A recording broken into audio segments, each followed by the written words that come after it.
Shabbat Shalom, nous sommes Parashat Matot.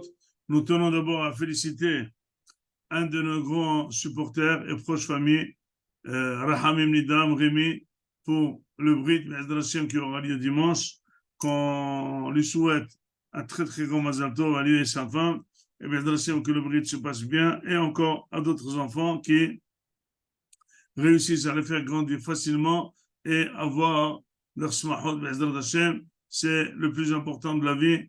On trime, mais on laisse un patrimoine. Les enfants, c'est une très grande richesse. Donc, nous devons aussi dire un très grand Mazal Tov à notre grand frère Mimoun et sa femme Yafa, que vous ayez beaucoup de petits-enfants et beaucoup de nahat dans la joie et dans la bonne santé. Amen, amen. Nous sommes dans la paracha des Nedarim, paracha de Matot.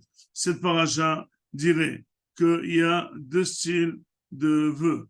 Il y a les vœux normaux que chaque personne peut faire, que si jamais quelqu'un fait un vœu, je vais terminer un livre de Télim, je vais donner 1 million de shekels, je vais rester réveillé, je vais manger ça, je ne mangerai pas ça, je jure que, et il n'arrive pas à tenir sa promesse, eh bien, c'est marqué qu'il faut absolument aller chez un grave et faire ce qu'on appelle Hatarat Nedarim. C'est quoi Hatarat Nedarim? C'est annuler le vœu. On le fait une fois par an, mais aussi sur chaque vœu, précisément, on fait l'annulation du vœu. Le Rav va venir réfléchir avec la personne et lui dire est-ce que vraiment ton vœu était très fort et dans toutes les possibilités, ou bien si jamais tu aurais pu que tu allais t'évanouir dans le jeûne, ou jamais tu pensais que tu allais perdre tout ton argent, est-ce que tu aurais tout de même donné, dit non, ça non, j'ai pas pris en compte. Moi, j'ai fait un vœu de ne plus voir ma belle-mère. Il dit, mais est-ce que tu as pris en compte que jamais il y a un mariage, tu es obligé d'y aller et tout? Il dit, oui, j'ai pas pris en compte. Alors, il dit, bon, alors c'est comme ça, tu regrettes le vœu, nous allons l'annuler. Mais je dis, j'ai pris toutes les possibilités en compte, et finalement, ça, c'est autre chose. Donc, il y a ce qu'on appelle l'annulation du vœu par le Rav. Mais il y a aussi l'annulation du vœu par le mari. Le mari aurait le droit d'annuler les vœux de sa femme. Pas tous les vœux, mais les vœux qui pourront éventuellement lui porter préjudice. Et donc, ils sont comme des associés. Imaginez-vous que la personne dit qu'elle va faire le régime, elle ne va plus manger. Il dit non, ça va annuler ce vœu. Pourquoi? Parce que la femme va s'affaiblir, elle ne va plus avoir de force, on va souffrir, toute la maison va être malade. Non, on ne veut pas. Si jamais elle décide de ne pas prêter son mixeur aux voisines et elle ne prêtera plus jamais même un tournevis à un voisin, il dit non, ce vœu, il est annulé. Pourquoi? Parce que ça va faire un shemra devant tous les voisins, ça ne marche pas. Il y a tous les vœux qui peuvent porter préjudice au mari, et même les vœux des choses qui concernent le couple en lui-même. Là, si elle le fait, le mari, il peut accepter, le mari peut débouter. Si jamais il déboute, dans les 24 heures, ils sont déboutés. Si jamais il ne le déboute pas, et donc ça veut dire qu'il a accompli. Mais finalement, il y a un hic. C'est quoi? Pourquoi le mari aurait le droit d'annuler les vœux de sa femme et la femme n'aurait pas le droit d'annuler les vœux de son mari? Ben, tout simplement, un vœu, quand la personne fait un vœu qui peut porter préjudice à l'autre partie, le mari et la femme, le mari, finalement, ils sont en train de créer un déséquilibre dans le couple. Ce déséquilibre dans le couple, il peut amener le divorce. La femme, elle ne peut pas divorcer le mari. Donc, le mari doit obligatoirement effacer toute possibilité de divorce. Mais par contre, le mari, si jamais il veut, sans aucune raison, il peut divorcer la femme de son propre gré, sans qu'elle le veuille, qu'elle ne le veuille pas. Elle dit donc finalement, on n'a pas besoin qu'elle annule son vœu. Si jamais il fait un vœu qui ne va pas, ça ne lui va pas, il dit voilà, ça ne va pas, et ben, on va remercier, on ferme l'usine, on dégage. C'est ça l'équilibre réellement des choses. Mais finalement, au fond des choses, il y a une idée très profonde. Ça veut dire que finalement, la femme, souvent, elle fait des vœux de test. Elle veut voir comment son mari va réagir.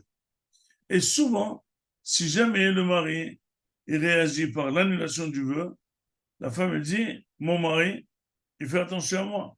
C'est vrai qu'il s'est opposé à mon vœu. mais il cherche mon intérêt. Et si jamais il dit, bah, d'accord, ne mange plus de viande, non, non, ne mange plus de fruits. Oui, tu as raison, il faut jeûner tous les jours. Il dit, regarde mon mari, il ne voit même pas ma souffrance, il me déteste. Elle peut dire, puisque tu as accepté mon vœu, c'est une raison de divorce. Ça veut dire que tu me haïs. Mais attends 2 secondes, moi je n'ai rien fait. C'est toi qui as décidé ce vœu. Il dit, c'est vrai. Mais puisque tu avais la possibilité de l'annuler, tu ne l'as pas fait. Sauf que tu t'en fous de moi. Tu t'en fous de moi. Tu me détestes. Tu me détestes, je divorce. C'est une raison que la femme, elle va divorcer le mari. Elle va provoquer le divorce. Pour dire que la femme et le mari, finalement, il y a tout de même avec l'esprit d'égalité, fraternité française, que la femme se sent égale au mari, mais réellement, au fond de son inconscient, elle se sent un petit peu plus faible. Or, les gens faibles, toujours, ils menacent. Les gens forts, ils ne menacent pas. Ils décident, ils font. Celui qui menace, c'est un faible. Je vais te tuer, je vais te faire. La femme, elle a toujours plus tendance à faire les vœux par rapport au mari. Le mari réfléchit plus. Et puisque elle a plus de tendance, le mari, il a le droit de les annuler. Mais finalement, il faut faire très attention. Aller au fond de la pensée, ne pas glisser. Parce que souvent, la femme, elle tend une perche. Elle te dit, je ne veux pas ça pour voir comment tu vas réagir. Et finalement, si jamais tu tombes dans le piège, eh ben, tu as cassé toute ta maison. Et voilà comment la Torah, elle voit la psychologie profonde de l'homme et de la femme de cette association. La personne, quand on est marié, chacun des parties doit avoir absolument affaire à l'autre et il doit se mêler de l'autre. Il peut empêcher l'autre de faire un vœu, il peut le forcer de faire un vœu. Il faut absolument que cette vie associative soit toujours serrée et un se mêle de l'autre. Aujourd'hui, les couples sont plus libéraux. La femme, elle peut faire ce qu'elle veut. Le mari peut faire ce qu'il veut. Aujourd'hui, une fois j'ai donné de la salle, j'ai dit que les personnes aujourd'hui, ils sont mariés à 30%. Pourquoi? La femme a son compte en banque, elle a ses amis, elle a ses divertissements, elle a son sport, elle a sa voiture, elle a son travail, elle a son encadrement. C'est vrai qu'on a un petit moment qu'on est ensemble, on mange ensemble, on dort ensemble, etc. C'est même pas 30%. Le fait que le mari se mêle moins de la femme se mêle moins du mari, il y a une liberté. Ne croyez pas que c'est positif. C'est exactement ce qui crée le divorce. Comment le divorce est créé? Le divorce est créé que quand chacun des partis pense que tout seul, il pourra tenir. Comme on dit en espagnol, más vale solo que mal acompañado. Más vale solo que mal acompañado. Il vaut mieux être seul que mal accompagné. Finalement, la femme, elle dépendait tellement du mari. Le mari dépendait tellement de la femme, avec tous les défauts, tous les cris, toutes les disputes, il n'y avait pas de divorce. Mais aujourd'hui, étant donné que le mariage, il a pris un taux très faible, dans notre vie entière, l'indépendance de l'un des couples, elle sort ce soir au restaurant avec ses copines, elle ne veut pas avec son mari. Demain, elle va aller à la piscine avec ses copines. Après, elle va aller avec le groupe de travail à l'hôtel pendant 4 jours dans le cadre du travail. Mais finalement, il dit, moi, je ne suis pas marié.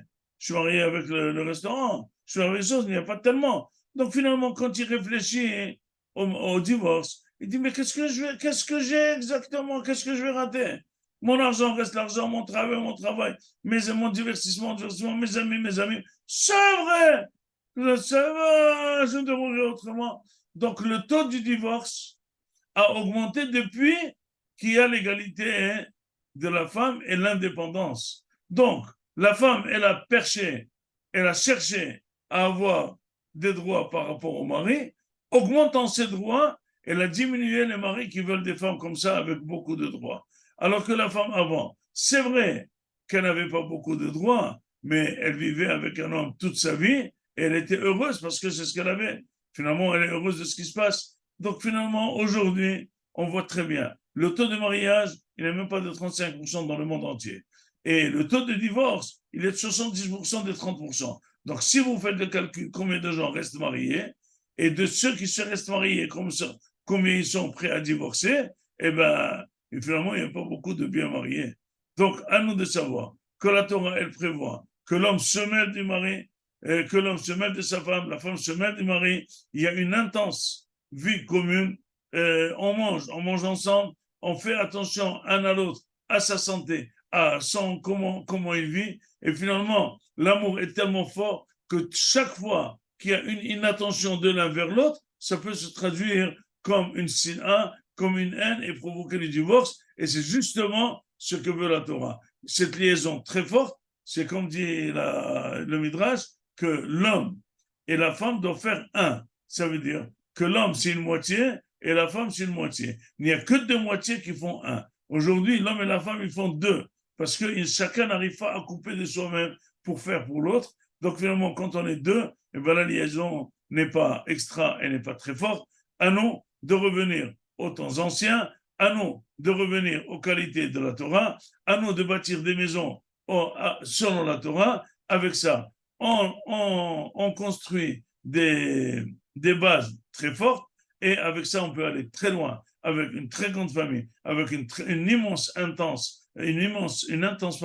vie de famille et la joie de construire dans ce monde la famille, pas de profiter soi-même pour nous-mêmes, mais de faire profiter pour faire une grande construction avec nos enfants et nos petits-enfants. Shabbat Shalom, Umevorach.